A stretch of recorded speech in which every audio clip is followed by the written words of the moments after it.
Good morning friends.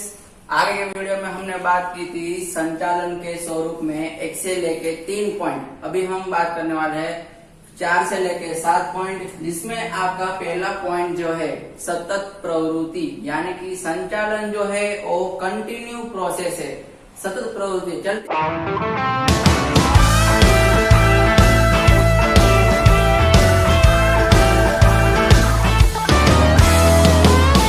रहती है। एक बार अगर स्टार्ट हो गई तो हम उसको रोक नहीं सकते। किस तरह से सतत प्रवृत्ति है, एक बार प्रारंभ करने के बाद रोका नहीं जा सकता। यानी कि आप अगर एक चीज में संचालन कर रहे हो तो उसके बाद ऐसा नहीं है कि वो चीज खत्म हो गई, संचालन हमारा खत्म हो गया। एक बार अगर आपने कोई लक्ष्य निर्धारित किया है और अगर वो लक्ष्य को आप पूरा कर रहे हो तो वो लक्ष्य पूरा होने के बाद आपका संचालन का काम, आपका मैनेजमेंट का काम वहां पे खत्म नहीं हो रहा है। दूसरा आप लक्ष्य निर्धारित करोगे तो दूसरा लक्ष्य पूरा करने के लिए आपको फिर से संचालन करते रहना पड़ेगा। तो संचालन है वो आप रोक नहीं रहे, आप कंटिन्यू करते ही जा रहे हो। यानी कि एक लक्ष्य पूरा होने के बाद दूसरा लक्ष्य को पूरा करने के लिए संचालन करोगे, दूसरा पूरा होगा तो तीसरा लक्ष्य पूरा करने के लिए आप संचालन करोगे। तो इस तरह से हम मान सकते हैं कि संचालन जो है वो कैसी प्रक्रिया है, सतत प्रक्रिया है, यानी कि चलती ही रहती है, कंटिन्यू प्रोसेस है। पांचवा पॉइंट है हमारा मानवीय प्रवृत्ति। संचालन है वो आपको पता है कि कौन कर रहा है, मानव कर रहा है। इंसान के बिना संचालन पॉसिबल है? नहीं पॉसिबल। यानी कि संचालन है वो मानवीय प्रवृत्ति है, क्योंकि संचालन जो है वो किसके लिए बना हुआ है? मानवियों के लिए बना हुआ है, इंसानों के लिए बना हुआ है। वो संचालन है वो मानव द्वारा ही हो रहा है। यहाँ पे कहा है संचालन मानव के लिए होता है, मानव द्वारा होता है। यानी कि संचालन है वो मानव ही कर रहे हैं, मानव वहां पे केंद्र स्थान पे है। यानी कि सबसे इम्पोर्टेंट चीज अगर संचालन में है तो कौन है? मानव है। उसके बिना संचालन पॉसिबल ही नहीं है। मानव के बिना संचालन शक्य नहीं है। तो इसलिए हम कह सकते हैं संचालन है वो मानवीय प्रवृत्ति है, because without person management is not possible. Clear? अब है निर्णय प्रक्रिया। 6 पॉइंट आपका है निर्णय प्रक्रिया। निर्णय आप ले रहे हो संचालन में, ये तो ऑब्वियसली बात है। अगर आप मैनेजमेंट कर रहे हो तो कोई भी प्रोसेस, कोई भी प्रवृत्तियों को लेके आप डिसीजन तो लोगे ही, निर्णय तो लोगे। क्लियर? कहा हुआ है कि संचालक संचालन करेंगे तो निर्णय भी लेंगे। यानी कि संचालक जो भी है कंपनी में, संचालक यानी कि जो संचालन करने वाला व्यक्ति, वो अगर मैनेजमेंट कर रहा है तो वहां पे वो निर्णय भी लेगा कोई भी प्रवृत्तियों को लेके। निर्णय लिए बिना कोई कार्य नहीं हो सकता, ये तो आपको भी पता है। कोई भी अगर आप कार्य कर रहे हो तो पहले आप निर्णय लोगे उस कार्य को लेके। निर्णय लिए बिना आप वो कार्य पूरा नहीं कर सकते। इसलिए हम कह सकते हैं कि संचालन जो है वो एक निर्णय प्रक्रिया। 7 पॉइंट लास्ट है आपका कि विज्ञान, कला और व्यवसाय। संचालन को यहाँ पे विज्ञान, कला और व्यवसाय तीनों के साथ कंपैरिजन किया हुआ है। यानी कि इस तरह से कहा है कि संचालन है वो विज्ञान भी है, कला भी है और व्यवसाय भी है। किस तरह से?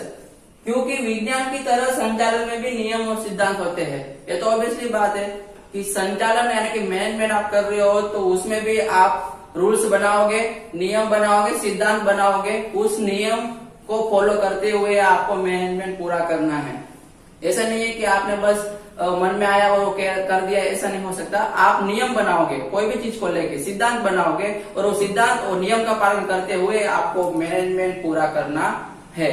तो हम कह सकते हैं कि जिस तरह से विज्ञान में नियम होते हैं, रूल्स होते हैं, सिद्धांत होते हैं, उसी तरह संचालन में भी नियम और सिद्धांत होते हैं। तो संचालन विज्ञान कह सकते हैं। कला को कहा हुआ है कि संचालन कला भी है। किस तरह से? तो संचालन के लिए मानव की आपको जरूर पड़ेगी, क्योंकि मानव के बिना संचालन पॉसिबल ही नहीं है। और आप संचालन अगर कर रहे हो तो कोई मानवीय द्वारा हो रहा है तो उस मानव में आप कुछ देखोगे। ऐसे ही आप उसको संचालन यानी कि मैनेजमेंट सौंप नहीं दोगे, ये ले तो संचालन या मैनेजमेंट कर ले। उसमें आप क्या देखोगे? उसकी चतुराई देखोगे, उसकी चपड़ता देखोगे, बुद्धि देखोगे। तो वो सब आप देखने के बाद आप डिसीजन लोगे कि भाई इस बंदे को हम मैनेजमेंट दे या ना दे। क्लियर? अगर उस बंदे में सभी क्वालिटीज है कि भाई चतुर भी है, बुद्धि चातुर्य यानी कि चपड़ता है, तो उसको आप मैनेजमेंट सौंप सकते हो। तो वो सब क्या है? मानवीय में चतुराई है, बुद्धि है, वो सब क्या है? कला है। तो हम कह सकते हैं कि संचालन भी एक कला है। और है लास्ट में कि संचालन व्यवसाय भी है। किस तरह से? क्योंकि संचालन बड़ी इकाई व्यवसाय में भी होता है, यानी कि बड़ी बड़ी कंपनियों में, और व्यवसाय आप कोई कर रहे हो, कोई बिजनेस कर रहे हो, व्यापार धंधा कर रहे हो, तो उसमें भी संचालन हो रहा है। तो यहाँ पे एग्जाम्पल आपको दिया हुआ है व्यवसाय का। अभी के टाइम के व्यवसाय का डॉक्टर है, वकील है, सीए यानी कि चार्टर अकाउंट, तो ये सब भी लोग हैं व्यवसाय जो करने वाले हैं, डॉक्टर है, वकील, चार्टर्ड अकाउंट, तो ये लोग भी संचालन कर रहे हैं। तो इसलिए हम कह सकते हैं कि संचालन एक व्यवसाय भी है। तो इस तरह से विज्ञान, कला और व्यवसाय तीनों के साथ संचालन की कंपेरिजन की है, और तीनों को हम कह सकते हैं, यानी कि संचालन है वो एक विज्ञान भी है क्योंकि उसमें भी नियम होते हैं, कला भी है क्योंकि मानवीय के बिना संचालन पॉसिबल नहीं है, और मानवीय में हम वो सब कला देख रहे हैं। कला यानी कि कौन सी क्वालिटी है उस बंदे में, चतुराई है, बुद्धि है। फिर है व्यवसाय, तो मानवीय के बिना तो संचालन पॉसिबल नहीं है, तो व्यवसाय कौन करेगा? मानवीय करेगा। और व्यवसाय करने वाले आज कौन से है बंदे? डॉक्टर है, वकील है, चार्टर्ड अकाउंट है। क्लियर? तो उस तरह से वो व्यवसाय भी कहलाएगा। तो ये था हमारा संचालन का स्वरूप, यानी कि नेचर ऑफ मैनेजमेंट। अभी हम बात करेंगे संचालन का महत्व क्या है, what is the importance of management. अभी हम बात करने वाले हैं संचालन का महत्व, it means what is the importance of management, जिसमें आपका फर्स्ट पॉइंट है प्रत्येक क्षेत्र में आवश्यक, यानी कि संचालन है, मैनेजमेंट है, और हर एक चीज में जरूरी है। ये पॉइंट्स हम संचालन के स्वरूप में देखेंगे, जिसमें पहला पॉइंट था संचालन जो है वो सर्वव्यापी प्रवृत्ति है, यानी कि हर जगह पे है।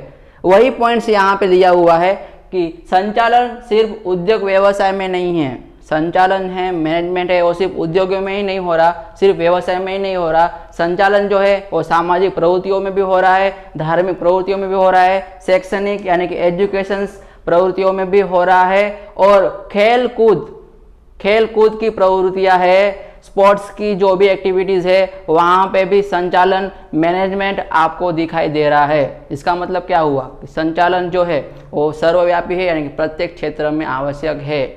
ऐसा एक भी क्षेत्र नहीं है जहाँ पे संचालन है वो जरूरी ना हो। क्लियर? फिर से एक बात देख रहे हैं कि सिर्फ उद्योग और व्यवसाय में नहीं है, खेलकूद की प्रवृत्तियों में, धार्मिक प्रवृत्तियों में, सामाजिक प्रवृत्तियों में, शैक्षणिक एजुकेशन प्रवृत्तियों में भी संचालन जरूरी है। तो ये था हमारा पहला पॉइंट कि प्रत्येक क्षेत्र में आवश्यक है। दूसरा है हमारा साधनों का महत्तम उपयोग। संचालन कर रहे हो आप कंपनियों में, तो आपके पास जितने भी साधन हैं, मटेरियल्स है, उसका आपको महत्तम उपयोग करना है, उसको बिना फालतू हमें वेस्ट नहीं करना है, बिकॉज हमें नहीं पता कि आगे के टाइम में क्या होने वाला है। क्लियर? तो उस तरह से हमें साधनों का उपयोग करना है कि आगे जाके फ्यूचर्स में हमें उस साधनों की कमी ना हो, उस साधनों को लेके हमें इधर उधर भाग दौड़ करने की जरूर ना पड़े, और हमारा संचालन है वो उसमें कोई खामी ना आ जाए। तो संचालन जो अगर आप कर रहे हो तो साधनों का आपको महत्तम उपयोग करना है।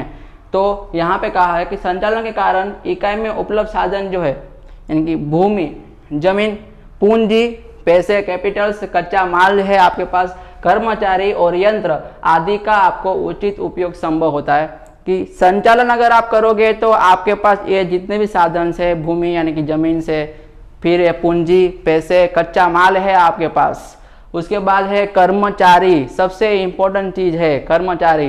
कर्मचारी अगर आपके पास होगा तो आपकी कंपनी टिकी रहेगी, अगर कर्मचारी नहीं होगा तो कंपनी में काम करने वाले कौन होंगे? तो कर्मचारी है। फिर है यंत्र यानी कि मशीन। तो ये सारे चीजों का आपको उचित उपयोग अगर करना है तो उसके लिए उपयोगी कौन है? संचालन है।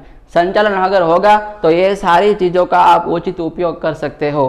तो संचालन है वो इन सारी चीजों में उपयोग है, कच्चा माल है, यंत्र है, कर्मचारी है।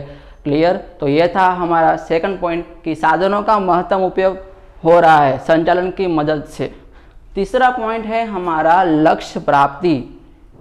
लक्ष्य आपका पूरा हो रहा है अगर आप संचालन कर रहे हो। संचालन अगर आप नहीं करोगे तो आपका लक्ष्य पूरा नहीं हो सकता। कहा हुआ है कि इकाई के लक्ष्य प्राप्त करने के लिए संचालन आवश्यक है। कंपनी का अगर आपको लक्ष्य पूरा करना है, गोल पूरा करना है, तो आपके पास संचालन जरूरी है। संचालन के बिना आप वो लक्ष्य पूरा नहीं कर सकते। संचालन अगर आप ठीक से कर रहे हो, उचित कर रहे हो, तो कंपनी का जो भी लक्ष्य है, गोल है, वो पूरा होने ही वाला है। कहा हुआ है कि इकाई के लक्ष्य प्राप्त करने के लिए संचालन आवश्यक है। संचालन के बिना लक्ष्य प्राप्त नहीं है। Without management you can not achieve your goals. इसके लिए साधनों का महत्तम उपयोग भी जरूरी है। अगर साधनों का आप ठीक से उपयोग कर रहे हो, यानी कौन कौन साधन है आपके पास, भूमि है, पूंजी है, कच्चा माल, कर्मचारी, यंत्र, ये सारी चीजों का अगर आप उचित उपयोग करोगे तो आपका लक्ष्य पूरा होने ही वाला है। तो आपको ये सारी चीज़ों का ध्यान रखना है कि एक तो साधनों का महत्तम उपयोग भी हमें करना है जिससे हमारा लक्ष्य पूरा हो जाए, और संचालन भी अगर आप कर रहे हो तो लक्ष्य पूरा होने ही वाला है। तो लक्ष्य पूरा करने के लिए भी संचालन जरूरी है। तो ये था हमारा तीसरा उपयोग कि लक्ष्य प्राप्त हो रहा है संचालन की मदद से। क्लियर? ये 3 पॉइंट है। पहला था प्रत्येक क्षेत्र में आवश्यक, यानी कि संचालन है और हर एक चीज़ में जरूरी है। ऐसी कोई भी क्षेत्र नहीं है जहाँ पे संचालन जरूरी ना हो। दूसरा है साधन का महत्तम उपयोग। जितने भी साधन हैं आपके पास है, भूमि है, पूंजी है, कच्चा माल है, कर्मचारी है, यंत्र है, तो वो सारी चीज़ों का उचित उपयोग अगर होगा तो उसके लिए जरूरी कौन है? संचालन है। और है लक्ष्य प्राप्ति, यानी कि लक्ष्य पूरा हो रहा है तो संचालन की मदद से हो रहा है। संचालन अगर नहीं होगा तो लक्ष्य पूरा नहीं हो सकता। इसके लिए आपको साधनों का महत्तम उपयोग भी करना है। साधनों का महत्तम उपयोग होगा तो भी आप लक्ष्य आसानी से पूरा कर सकते हो। ये थे हमारे 3 पॉइंट्स। आगे के वीडियो में हम बात करेंगे और दूसरे जो भी इम्पोर्टेंस है मैनेजमेंट के, जो भी महत्व है संचालन के, उस पॉइंट्स के बारे में हम चर्चा करेंगे। आज के लिए इतना ही। अगर आपको वीडियो पसंद आ रहा है तो प्लीज़ लाइक करिए, शेयर करिए एंड सब्सक्राइब भी करिए, क्योंकि हम आगे ऐसे वीडियो बनाते रहेंगे 12th के लिए। तब तक के लिए टेक केयर।